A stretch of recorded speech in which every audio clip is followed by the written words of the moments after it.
Yo, what's going on, guys? This is BunnyMuffins. I have the Teamfight Tactics Patch 10.16 patch notes, so if you ever wanted to know what's changing in the game, you want to go ahead and check out this video. One thing to note, there's a little special thing about this patch in that the World's qualifiers for a lot of regions are being played on this patch. I know for a fact that North America is going to be using this patch for their regional qualifiers, and since I'm from North America, I kind of follow that scene, so that's going to be pretty cool. So let's see what they're changing. It shouldn't be too big of a change for this patch, just again because they don't want to make any major changes before a major tournament. So let's go ahead and check it out. So first off, Little Legends, Hushtail, Melisma, Pengu are all getting into the Spirit Blossoms, so we each get a skin of each of the Melisma, Hushtail, and Pengus for the Spirit Blossom theme. Sorry, we don't get a skin, but you can go ahead and, I'm assuming, crack a nig open to go and look for them. In terms of system changes, Galaxies, Salvage World is the new galaxy, and when you sell a champion, any completed items they were holding are broken down into their components. This galaxy is probably the most high skill cap galaxy that we've seen, because you'll have to remake your items a bunch of times, use different item holders, maybe you sell your carry, make completely different items as the late game transition. Pretty much anything can happen with this galaxy, so that is going to be very interesting. It's going to be very difficult to play this, and I'm assuming whoever plays this galaxy the most is going to be the best at it, and that is going to be super weird because it's something that we've never had to deal with before. They removed Star Cluster. I kind of felt indifferent about this galaxy. I felt it was either very consistent or super high roll for one particular player. Because sometimes if you get like the very critical 2 cost on Carousel 2, if you get the very critical 3 cost on Carousel 3 with like a item that you want, you just completely take over the game. But other than that, it was like a very fair galaxy. But at the same time, it was kind of boring. So Salvage World's gonna be huge. It's like, I don't think you guys understand. It is like by far the most skill intensive galaxy that we've seen so far. So quality of life changes, in-game item recipes are here. So when you hover over an item, you could go ahead and see exactly which items they build. And it also highlights which items can be built with items existing on your bench.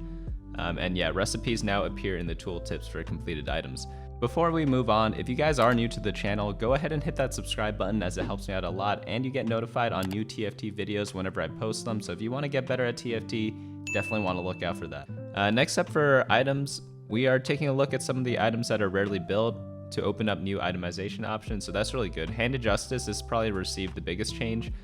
Instead of healing 50 health on hit, it now grants 50% healing from damage done from both abilities and basic attacks. And remember, Handed Justice is a 50-50. You either deal 50% more damage, or now you get this 50% healing buff. I think this is going to be super good on a lot of carries now, because you either get like a huge heal or a huge damage burst, both of which are like super good. It works especially well on units that take a little bit of damage. So something like a frontline carry, maybe like an Aurelia or an assassin that jumps to the back, they're going to make the most use out of this item. Whereas like a backline carry such as Vayne won't have the same boost from this, but she'll take advantage of the 50% damage buff pretty well. But again, the healing doesn't mean as much on her because she doesn't take damage. So put this on like your frontline carries and a lot of the melee carries. Next up, we have Hextech Gunblade. Overhealing with this item now generates a shield, so that's a big buff to Gunblade. We'll have to see how this plays out, because I know a lot of champions do have a lot of excess magic damage, so maybe the overhealing generating the shield really helps them out, but we'll go ahead and see what actually happens. Maybe this could work on Gangplank, because he gets his first cast off, he gains a big shield. Maybe that gives him a big enough shield to cast a second time. I have no idea, but we could go ahead and experiment with Hextech Gunblade. Next up, we have Locket of the Iron Solari. They just have their shield value buffed by 25 health at levels 2 and 3. Still not that great of an item, but maybe it gets played a tiny bit more because of this. This is a very delicate item, because remember, this item can potentially hit 5 different units. So if you multiply 25 times 5, that's a 125 shield boost instead of just 25. Runaan's Hurricane attack damage multiplier buffed by 5%. That's a nice change. Runaan's is really good on Master Yi, but that's about it. Statikk Shiv, primary damage reduced from 90 to 85, but Statikk Shiv now deals an additional 85 true damage if the target has a shield or is CC'd. So from what I've read on Twitter, this was retweeted by Riot Mort, players have asked what counts as crowd control for the purpose of Statikk Shiv's bonus damage, and the answer is almost everything. Not just stuns, slows, fears, and knockups, but also disarms and attack speed slows. So something like a Frozen Heart is considered crowd control. However, Mana Lock does not count. Next up, we have Swordbreaker. Chance to disarm increased from 25% to 33% chance. It used to have 33% a while back, I believe, but it still wasn't that great of an item back then. Maybe you could use it in blasters. I'm not really too sure. It doesn't seem that strong though. But maybe like Echo or Blaster might be able to use it in a worst case scenario. It's still not an item you're gonna say like, wow, I need to build a Swordbreaker. Traits, while not technically just a trait, the Mana Reave effect from Ezreal, Shroud of Stillness, and Mana Reaver is reduced from 40% to 30%. Oh wow, so they actually did nerf Shroud of Stillness. Super strong type of ability, so I'm glad that they nerfed it a little bit. It's still going to be really good because, again, any delay on your primary abilities, such as like a Gangplank ultimate, a Nico ultimate, Jarvan ultimate, Ashe ultimate, Lulu, like there are way too many to name off. Anytime you increase the cast time by 30%, that's like a huge improvement to your team fight. So Chrono attack speed gains, it got buffs. It's now every 3 seconds instead of 3.5 at 4 Chrono, 1 second instead of 1.5 at 6 Chrono, and 0.5 seconds at 8 Chrono. No one really plays 8 Chrono, and no one really plays 4 Chrono either, so I doubt this changes that many games. The one time I actually do play 4 Chrono is when I play Cybernetics on Force of Nature Galaxy or Super Dense Galaxy, because at level 9 you could fit in 10 units, which means you have the 6 cybernetic units plus the 4 chrono units, which complements the rest of the synergies that the cybernetics have, such as Mana Reaver from Thresh, you have Brawler from Blitzcrank, Blade Master from Shen or Riven, and then Sniper from Caitlyn. So that's one way I played for Chrono, but apart from that, I don't really play it too much. I don't see other players playing it too much, so this change doesn't really mean that much at all. Infiltrator jump time now fixed at 0.6 seconds. I don't know if you guys know, but there's a reason why I put my Shaco in the front row a lot, and that's because he reaches the opposite board slightly faster than he would if he was in the back of the board. But now they fixed that. It's now fixed at 0.6 seconds, so that doesn't mean anything anymore. Mech Pilot Justice damage is now being decreased at low levels. So we see at level 1, 2, and 3, it's now decreased by 50 health or 50 damage, but the rest of the mechs stay the same. So that means that the early power spike from mech is slightly worse now. It's still going to be super strong because you can't kill the mech in stage 3, for example, or a lot of teams can't. So if you hit the mech early, it's still going to be good, but maybe in the mid game it becomes a little weaker. Rebel shield amount is now being increased at 6 Rebel by 15 and at 9 Rebel by 70. No one reaches 9 Rebel, so it's like this last change doesn't matter, but the small increase at 6 Rebel is good because no one's really playing them right now. However, I don't think this brings them back into the game because 4 Blaster variation's a lot better. Jinx is just weaker compared to other carries right now, but I know they buffed Jinx, so let's take a look into that a little later. Space Pirate chance to drop an item is now increased by 33%, and you only get this bonus at 4 Space Pirates, so maybe this comp comes back a bit. I've seen people play this on the public beta environment, but whether they play it in competitive is going to be a whole nother question. Vanguard bonus is now being nerfed at 6 Vanguard from 1,900. This is a pretty big change because Last Whisper reduces damage by 75%, so instead of having 250 armor, people will now have 900 times 0.25. 225 armor after Last Whisper. It's still going to be a huge counter to attack damage carries, but maybe not as much as it is right now. But it's still going to be pretty brutal if you're playing like Xayah comps, for example. Champions, Fiora health increased by 50. I'm not really too sure why they did this. I think Fiora is a very good cybernetic unit, and she's being used in Xayah comps, for example, Master Yi comps, so it's not like she's never being used, so I don't really know why they do this. And also Fiora is one of the best early game units, and the reason behind that is because she eats a lot of Graves ultimates. So she has the highest attack speed, and Graves only targets the person with the highest attack speed. So if you have like a Lucian carry in the back with all your items and then a Fiora up front, Graves is gonna use his smokescreen on the Fiora and blind the Fiora, but that doesn't matter because your person with items in the back such as Lucian or Vayne is going to be able to free fire the whole time. Next up, we have Zed. Attack damage steal is now being increased at level 2 and level 3. That's very interesting because the Blade Master composition with Master Yi, they got 2 buffs already. Let's see what else happens. Bard mana passive is being decreased by 3 mana at level 1. Level 2 is unchanged, same for level 3. So I guess this is a good change. Getting an early Bard is pretty game breaking. You pretty much just guarantee a top 4 if you get an early Bard in a lot of cases, as long as you don't get super terrible items. So I'm glad that they did this nerf. Okay, here it is, Master Yi. Level 3 Master Yi now has 25 less damage. Pretty good change overall, because Master Yi 3 pretty much wins every game. It's at least a top 2. So I'm glad that they put some power into the other units, such as Fiora and Zed. Maybe that helps them out a little bit later into the game.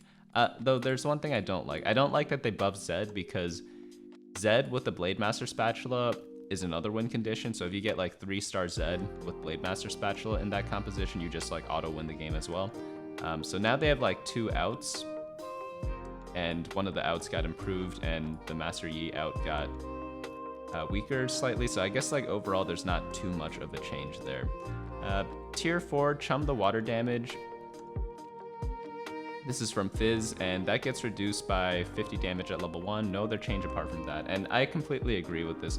Fizz gets his ultimate off even at level 1, even in the late game a lot of times, and it's pretty broken if you get an area of effect crowd control from like a 1-star champion. One thing I don't like is that no one really cared about Fizz's damage, so this nerf isn't going to do anything at all to Fizz. So if you played Fizz before, just go ahead and keep playing him in those compositions.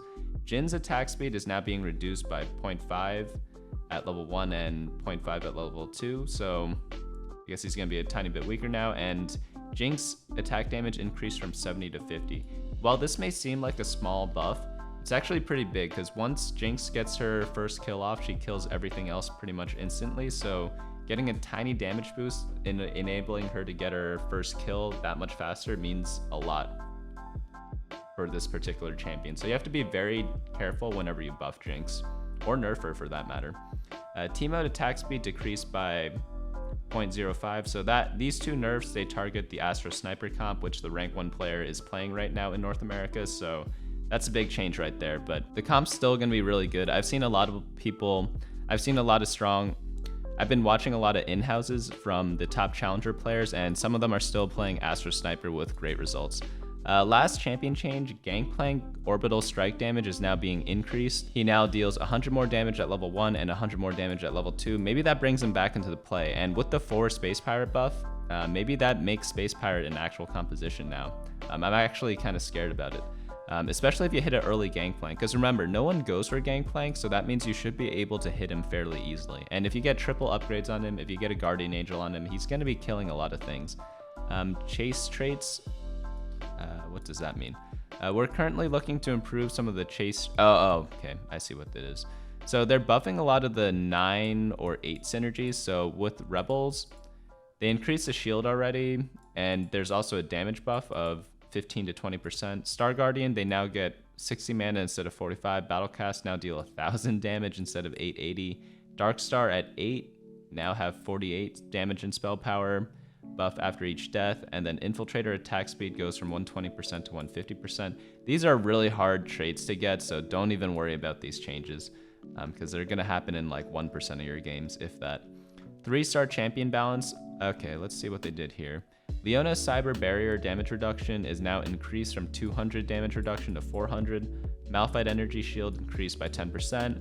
Poppy Buckler damage increased by 25. And the shield increased by 50, and Ziggs Bomb increased by 50. So they definitely want a lot more people to chase the 3-star champions. No one's ever going to go for these. Maybe Leona's worth it in like Cybers. Maybe since they buff Lucian a lot, they could go for like a Leona, Lucian, and Vayne 3-star slow roll strategy. It could happen. Malphite's used in a lot of the Battlecast builds, so that's why he received the smallest buff. Maybe the Poppy builds come back now that she's a little stronger. Remember, like a couple patches ago, they had like a 3-star Poppy, 3-star Twisted Fate build, 3-star Zoe. Maybe that build comes back from this buff. I'm not really too sure. I don't think the Ziggs is ever going to come back, because he was only really good before because he used double Seraph's Embrace, but now Seraph's Embrace is changed into blue buff and you can't stack blue buff, so I don't see Ziggs 3-star making a comeback. Tier 2, Ahri does a lot more damage. Annie gets more damage. Annie gets a bigger shield. Blitzcrank Rocket grab is increased by a lot, so that's really good with like a Jinx, because he'll pretty much... Maybe it's not good with Jinx. Maybe he insta-kills a target and then Jinx doesn't even get a chance to get a reset on Blitz's grab. So maybe this is a nerf to Blitzcrank 3. Darius Dreadnova is now increased. Lucian damage increase again, Mordekaiser shield increase. I'm a little worried about Mordekaiser because I've seen a couple of Vanguard Mystic players go for 3-star Mordekaiser and it completely destroys everything. So out of all the buffs that they did, this is the only one I'm like actually that worried about, because maybe now people go for unkillable Mordekaiser builds. We'll go ahead and see though. Nautilus damage increased by 100 and his crowd control is increased from 5 to 6 seconds. Again, no one goes for any of these champions, so if the game stays the same, this doesn't have any effect on any of our games. But maybe something weird happens. Maybe some new compositions get discovered because of all these changes. Ezreal EMP damage increased by 400. Wow, that's pretty big. Rumble Flames. Okay, I don't know if you guys saw my video on Rumble before, but 3-star Rumble is hilarious. I'm glad that they buffed this, and we'll see if we can keep using that funny barbecue Rumble build.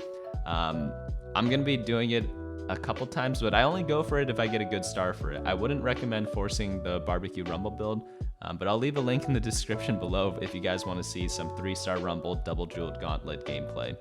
Vi spell damage increased by 250, and the secondary spell damage increased by 100, and then Vayne's final hour is increased by 50%.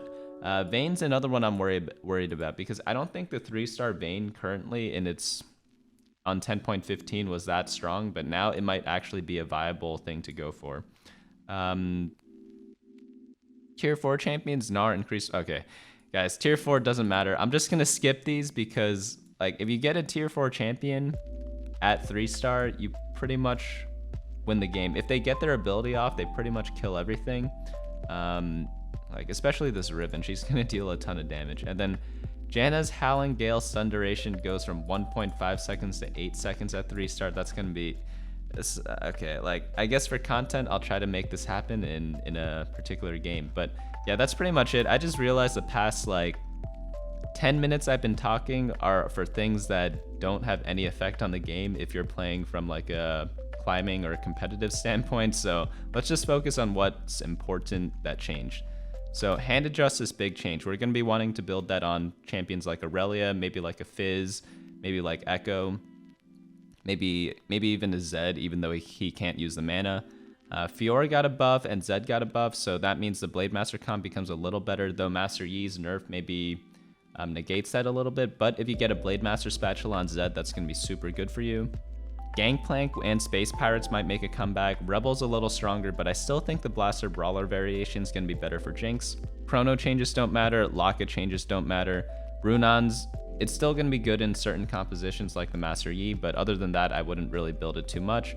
Swordbreaker, still bad. Salvage World Galaxy, going to be a huge skill cap galaxy, so be sure to practice that up as much as you can and try to think of what to do before you get into those games. And be ready to do a lot of pivots, because that's going to be what that galaxy is going to be all about. Lastly, Teemo and Jhin got nerfed, so that's like the Astro Sniper nerf, but I still think they're really good. I've seen a lot of good players play it in in-houses on the public beta environment, so this composition definitely still works. Fizz nerf does nothing, and Bard nerf, it's pretty deserved. Maybe you get one less meep one of those fights overall, so maybe instead of getting an odd number, you get an even number right now, and vice versa. But yeah, that's it for the patch today, guys. I'll see you guys on Friday for the meta snapshot, and hope you guys enjoy the rest of your day. Hey guys, thanks so much for watching. Don't forget to share and subscribe, and of course smash that like button. Each like is an LP I gain before the next video.